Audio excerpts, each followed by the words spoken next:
5 تا کشوری که جمعیتشون از یک استان ایران کمتره. کشور سن مارینو در جنوب اروپا و در شبه جزیره ایتالیا قرار داره. مساحت این کشور 62 کیلومتر مربع و جمعیت اون 33600 نفره. از مناطق دیدنی این کشور میشه به کوه تیتانو و برج مونتاله اشاره کرد.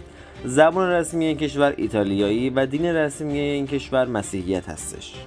هر سال جهانگردان مختلفی از ایتالیا، آلبانی، بوسنی و سایر کشورهای اروپایی به سن مارینو سفر میکنن و جالبش اینه که تعداد جهانگردانی که به این کشور سفر میکنن از جمعیت این کشور بیشتره.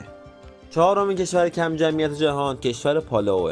پالاو جزیره در اقیانوس آرامه که 466 کیلومتر مساحت داره و جمعیت اون 22000 نفره. این جزیره دریاچه عروس دریایی داره که به عنوان یکی از مناطق دیدنی اون حساب میشه.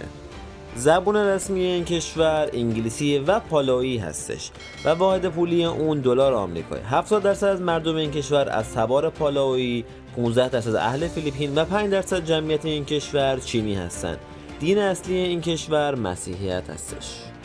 اگه میخوای کوچکترین کشور جهان رو بشناسی نباید این ویدیو رو از دست بدی، پس آخرش با ما همراه باش. سومین کشور کم جمعیت جهان کشور توالوه. کشور توالو جزیره تو اقیانوس آرامه که این کشور فقط 26 کیلومتر مساحت داره و تنها 12000 نفر در اون زندگی میکنن.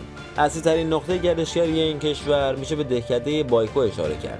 زبان رسمی این کشور انگلیسی و دین مردم محلی این کشور مسیحیت هستش.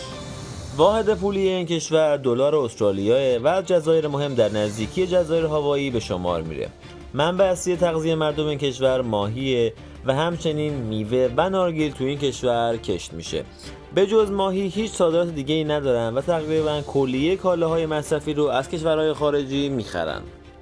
دومین کشور کم جمعیت جهان کشور نائورو هستش.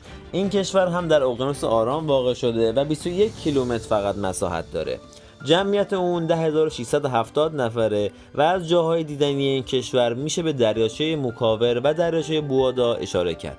زبان اصلی این کشور انگلیسی و نائورویی هستش. واحد پولی این کشور دلار استرالیا و دین اصلی این کشور مسیحیت و 10% اونها بهایی هستند.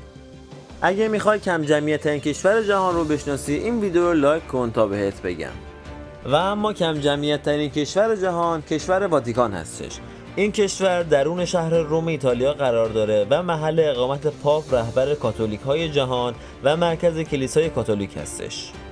مساحت این کشور فقط 440,000 متر مربع که علاوه بر کم جمعیت ترین کشور جهان کوچکترین کشور جهان هم محسوب میشه. جمعیت اون فقط 1000 نفره.